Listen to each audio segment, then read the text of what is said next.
我在评论区经常看到有人问，你说的这个 AI 那么好，到底在哪儿用呢？我怎么找不到呢？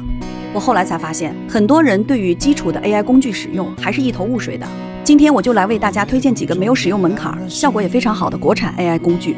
首先就是 AI 搜索工具密塔搜索。相比普通搜索引擎，它不但没有广告，还会自动把搜索到的信息整理成结构化的文章，给你条分缕析的展开讲解，还会自动列出相关事件、相关组织，给出所有的参考文献，方便你延伸阅读。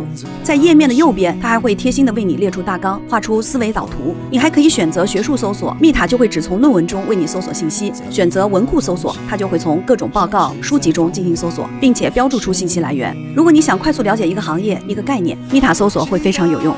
第二，国产通用大模型哪家好呢？如果你需要让 AI 总结长篇文档的要点，那么我推荐 Kimi。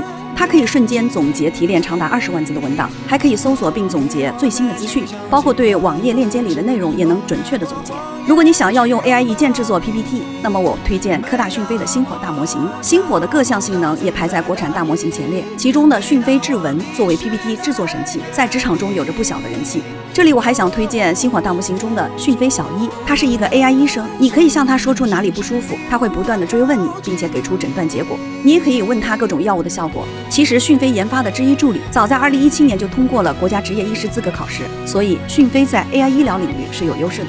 第三 ，AI 绘画与设计。目前国产的大模型基本都推出了 AI 绘画功能。根据行业自媒体智东西的测评，质朴轻颜在文字生成图片上的表现最稳定，推荐有需要的朋友去试一试。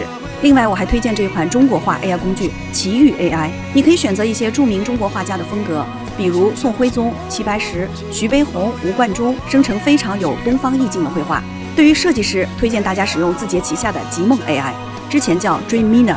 它集成了 AI 作图、AI 视频和各种 AI 图片修改工具，比如局部重绘、扩图、无损超清、智能抠图等等。另外，最近非常火的 AI 视频工具可伶也上线了网页版。可伶在视频稳定性、一致性上表现不错，最长可以生成3分钟高清视频，可能是目前国内最接近 Sora 的 AI 视频工具。最后跟大家推荐通往 AGI 之路这个网站，它是一个 AI 学习社区，不仅集成了各种 AI 工具、AI 网站，还精选了各个领域好用的 AI 提示词，还会每天更新 AI 资讯。对于希望入门 AI 的人，这是一个非常好的窗口。如果你真的能把这些工具用到工作中，那你的效率一定会加倍提升。建议你赶快收藏使用。欢迎私信我了解更多 AI 使用技巧。